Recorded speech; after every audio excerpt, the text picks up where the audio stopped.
नमस्कार दोस्तों। आज मेरा सुख सागर से जो धुंधली और आत्मदेव की सत्य कथा थी उसका सेकंड पार्ट है, पार्ट 2 है ना। तो ये दूसरे भाग में क्या आ रहा है कि जो उसकी बहन उसको बता के गई थी कि मैं तुझे इसका उपाय बतलाऊंगी। अब हम इससे थोड़ा आगे चलते हैं।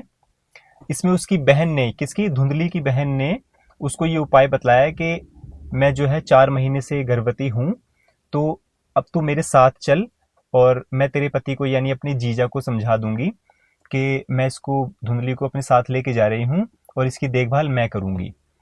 तो आत्मदेव जो है इसकी स्वीकृति जो है उसको दे देता है कि भाई ठीक है, तुम इसको ले जाओ और इसकी देखभाल करो। जो उसकी उसकी बहन थी धुंधली की, वो उसको लेके चली जाती है और उसकी देखभाल करती है, जबकि वो प्रेग्नेंट तो होती नहीं, गर्भवती होती नहीं। गर्भवती कौन होती है? धुंधली की अपनी बहन। अब धुंधली की बहन जो है एक पुत्र को जन्म देती है और वो उस पुत्र को धुंधली को सौंप देती है कि अब तू जाके अपने पति को ये कह दे कि भी मेरे पुत्र हुआ है।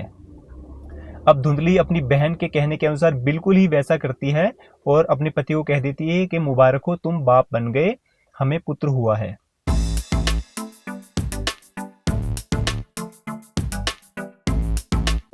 पुत्र तो हो गया, लेकिन उस फल का क्या हुआ जिसको उसकी बहन ने कहा था कि तू अपनी गाय को खिला दियो। धुंधली ने बिल्कुल वैसा ही किया, क्योंकि वो किसी और के हाथ लग जाता या आत्मदेव के हाथ लग जाता तो उससे प्रॉब्लम खड़ी हो जाती। तो धुंधली ने क्या किया, उस फल को अपनी गाय को दे दिया था। गाय उस फल को खा चुकी थी। इधर आत्मदेव जो है ये खबर सुन के बहुत ही प्रसन्न हुआ था और उसने कई ब्राह्मणों को दान पुण्य भी किए थे, पूजा हवन भी करवाया था। आत्मदेव तो खुश हो गया। उधर उसको दूसरी खुशी ये मिली कि उसकी गाय ने भी जन्म दिया, लेकिन जन्म किसको दिया? मनुष्य को जन्म दिया। बस फर्क इतना ही था कि उस मनुष्य के जो कान थे वो गाय की तरह थे, लंबे लंबे। बस इतना ही फर्क था, बाकी सारा शरीर मनुष्य का ही था। तो आत्मदेव बहुत ही ज्यादा खुश हुआ कि एक पुत्र की मांग की थी और मुझे 2 पुत्र प्राप्त हो गए। अब उसने उस गाय से जो बच्चा पैदा हुआ था उसका नाम रखा गोकर्ण, और जो धुंधली यानी धुंधली की बहन से जो बच्चा पैदा हुआ था उसका नाम था धुंधकारी। गोकर्ण और धुंधकारी में फर्क इतना ही था कि धुंधकारी बड़ा पापी बना और व्यभिचारी था, वेश्याओं के पास जाता था, जुआ खेलता था, लोगों के साथ मारपीट करता था, मतलब एक तरह से बुरा इंसान था।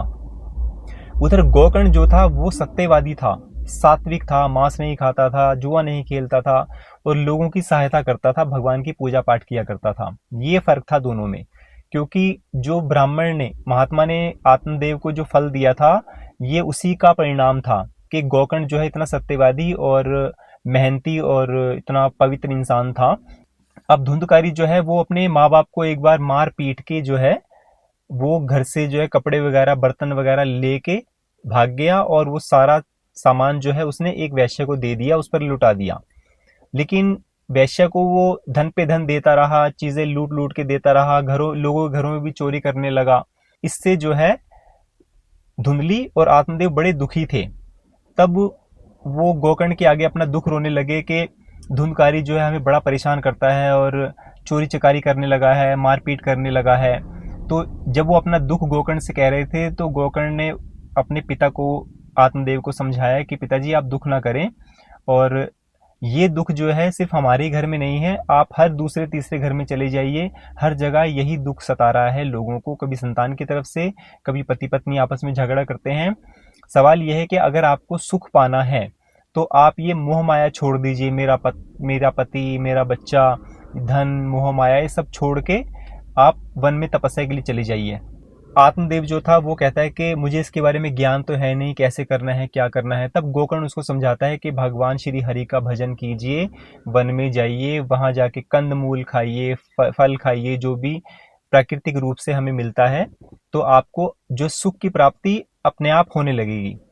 अब इतनी बात कहने पर जो था आत्मदेव ने वैसा ही किया और वो वन में चला गया, सब कुछ घर बार छोड़ के, अपनी पत्नी को भी छोड़ के। जब कई वर्ष बीत गए तो उसे सुख की अनुभूति हुई, सुख प्राप्त हुआ, और सुख प्राप्त करते करते वो भगवान से ये कह बैठा कि मुझे मोक्ष चाहिए भगवान, और मुझे संसार से कोई लेना देना नहीं है। तो फिर वो ध्यान करने बैठ गया, कई वर्षों तक ध्यान करता रहा और अपना शरीर त्याग करके वो मोक्ष को प्राप्त हुआ, यानी अपना शरीर उसने त्याग दिया और चला गया।